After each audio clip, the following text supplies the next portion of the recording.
मधुबनी के हरलाखी में 3 वर्ष पूर्व 10 वर्षीय नाबालिग लड़की से गैंगरेप कर वीडियो बनाने के मामले में 4 आरोपियों को मिली सजा। सरफरोज अंसारी, रिजवान अंसारी, अफरोज अंसारी एवं छोटू कामत को मधुबनी कोर्ट के एडीजे देवेश कुमार की अदालत ने दोषी पाते हुए उसे 7 वर्ष की कठोर कारावास एवं प्रत्येक को 10 हजार रुपए की जुर्माना की सजा सुनाई है। जुर्माना की राशि अदा नहीं करने पर सभी दोषियों को 6 महीना अतिरिक्त सजा काटना होगा। मधुबनी कोर्ट के एडवोकेट अजय झा यश ने बताया कि हरलाखी थाना कांड संख्या 70/21 के मामले में 10 वर्षीय नाबालिग लड़की से गैंगरेप कर वीडियो बनाने के मामले में एडीजे देवेश कुमार की अदालत ने स्पीड ट्रायल के तहत बड़ा फैसला दिया है। उन्होंने बताया कि चारों आरोपियों को कोर्ट ने दोषी पाया है और उसे 7 वर्ष कठोर कारावास के साथ 10 हजार रुपए की जुर्माना का सजा सुनाया गया है। आपको बता दें कि कोर्ट के इस फैसले से जहां पीड़िता को न्याय मिला है और समाज में अच्छा संदेश गया है, वहीं ऐसे असामाजिक तत्व जो ऐसी घटना को अंजाम देने की फिराक में रहते हैं, उसे सबक मिला है कि इस तरह की घटना को अंजाम देने में पहले 100 बार सोचना पड़ेगा। एडवोकेट अजय झा यश ने घटना के बारे में बताया है कि 3 वर्ष पूर्व 10 वर्षीय नाबालिग लड़की खेत में काम कर रही थी। उसी दौरान घात लगाए चारों आरोपियों ने दुष्कर्म की घटना को अंजाम दिया था।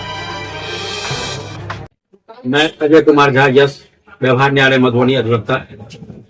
आज माननीय एडीजे 7 देवेश कुमार के कोर्ट ने 4 अभियुक्त अफरोज अंसारी, सरफरोज अंसारी, रिजवान अंसारी, छोटू कामत को हरलाखी थाना कांड संख्या 70/21 में 7 साल की सजा दिया है तथा 10 हजार का जुर्माना भी दिया है। अगर वो जुर्माना नहीं देते हैं तो 6 महीना का अतिरिक्त की सजा उनको भुगतना होगा। और ये सजा त्वरित कार्रवाई किया गया है। स्पीड ट्रायल में देवेश कुमार के कोर्ट में चला है और कम समय में सारे अभियुक्तों को सजा हुई है। और इस तरह की त्वरित सजा से एक समाज में अच्छा वातावरण बनेगा और लोगों को न्याय मिलेगा। और इस तरह के जो आपराधिक तत्व है जो इस तरह की घटना करते हैं, इससे डरेंगे और समाज में एक अच्छा माहौल बनेगा, जो कोई गलत काम नहीं करे। एक नाबालिग लड़की जो मात्र 10 साल की है, जो अपने खेत पर जाती है, वहां जो है चारों लड़के इसके